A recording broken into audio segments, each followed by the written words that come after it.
I'm Hamish and the founder of Burst.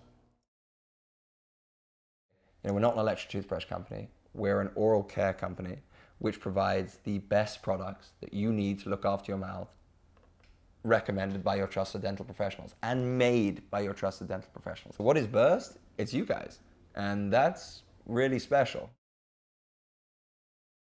But I get asked this a lot, and actually, I gotta be honest, even my mother to this day is like, how did you end up in oral care?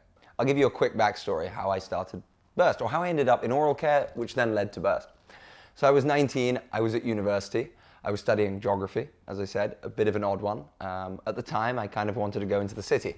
I thought, let's be a banker. And then I realized that actually, you can't be a banker and have absolutely repulsive hair, because people look at you and they're like, well, I'm not giving that guy my money. So there was none of that. So I sat there and I was like in my second year and I was thinking, what on earth am I going to do with myself if I'm not going to go into the city? I was sitting there looking at my toothbrush and thinking, well, it wouldn't be nice if it stood up. Like, properly stood up. And it didn't fall over, because it was always this problem of, it goes over and it looks a bit grubby when you're at university. It's particularly grubby. There are 5 blokes sharing one of those cup holders, a bit rank. Anyway, so I ended up coming up with this idea, which later became the Rockabilly Kids. The Rockabilly Kids, as you can see, this was my idea. Like, you could come up with a product that self-stood, and you could put fun designs on it. It was a princess. I was very pleased with this princess. She was great. So I went to the retailers of the UK, and I eventually got myself a meeting. And I went to this meeting, and they decided to stock my item. They liked the product, they stocked it. I then went into the other ones, like Superdrug. I went into our supermarkets, and I was selling kids' toothbrushes. And I got to be honest with you guys, like, as much as I'm a fanatical oral care guy now, I kept saying to myself, like, I'm going to be out this industry in a little bit of time. Like, I don't know enough. Like, I'm not trained in it. I'm in all these retail shops, and I'm still sitting there being like, what on earth do I know about oral care? Like, I had this one guy, he was this great man. He was my dentist when I was around 3, and I used to ask his opinion on, what should the bristles look like? How should it function? What angle should the head be at? Anyway, I carried on doing this for a while, and I got more and more into it. Like, I used to go to the shows, it's like Birmingham show, the NEC, and I made friends with the British Dental Health Foundation. And again, as I say, like, I grew a knowledge.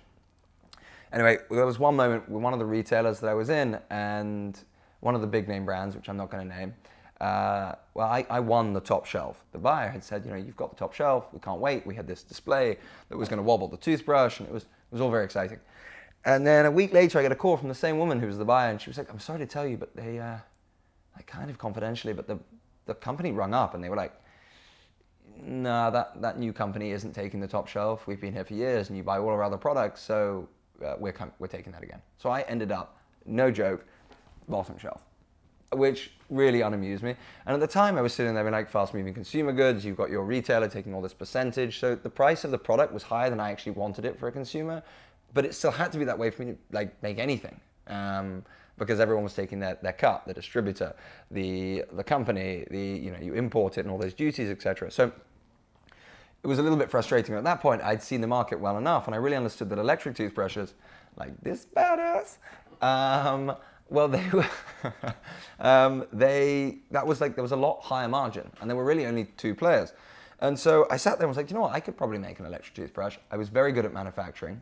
By that point, I'm very good. There are people that are way better than me, but I'd done it for years. So I was good at manufacturing. So I went back, to Asia, where I think 95% of electric toothbrushes are made in the world.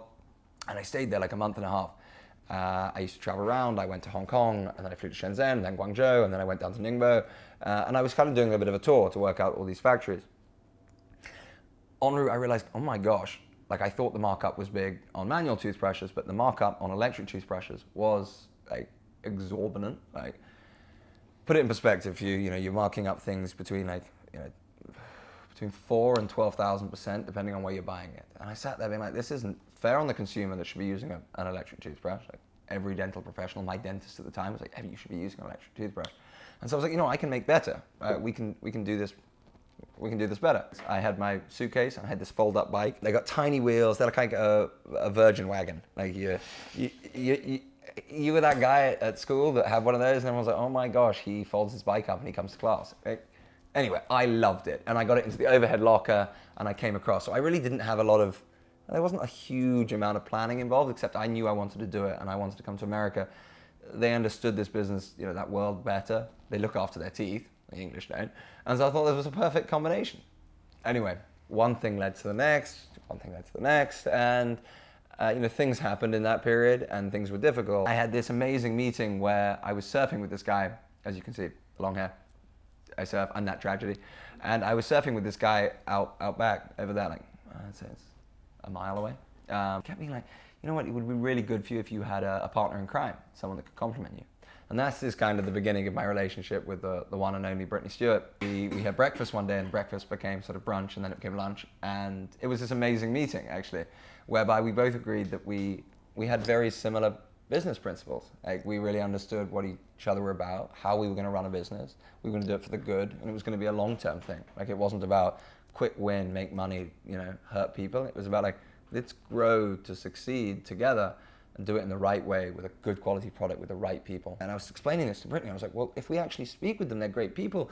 I'm sure they'd love to get involved with us. And Brittany was like, actually, that's not a bad idea. So we started to build this community and ask people's opinion. And honestly, the result that we have today is a brush. Like, the bristles, they are because you guys wanted them. The battery life, we focused on. The charging unit, 2 parts, your opinion. Like, I'm 28 years old now. I was 26 then. And there's 20,000 of you, and some of you, you average it at 10 years. You're talking thousands of years of cleaning teeth experience. Like, there is no better. So it's Friday. And what is Friday now for anyone that works with Burst? Friday is when we pay out commission. It's money day, it's money day. A lot of people are a bit, not quite confused, but there's something that I think we do that's pretty cool and pretty unique. Every Friday, we work out what Burst has done as a company. So Chrissy Teigen does an advert. We put in some revenue. We go onto Amazon. We put in some revenue as a company. And we take that money and we put it in a pool. And then with that pool, we distribute it amongst all of you lot. Because as I keep saying, like, it's not just about the one-to-one recommendations. You'll get crowns, which are 10 crowns for recommending a toothbrush. But you'll get crowns for attending events with us, for coming to BurstCon. You can earn crowns through lots of different avenues, and those crowns will contribute to some of that profit pool.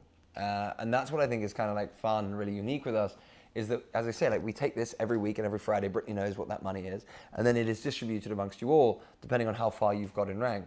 And that, I gotta be honest, it makes me really happy every Friday, because I know that I'm saying thank you for what you've done on the big level, the macro scale of what Burst is about. And that's cool. And so for people that have been asking, like, why do my crowns, like, why are they worth something different every week? That is why.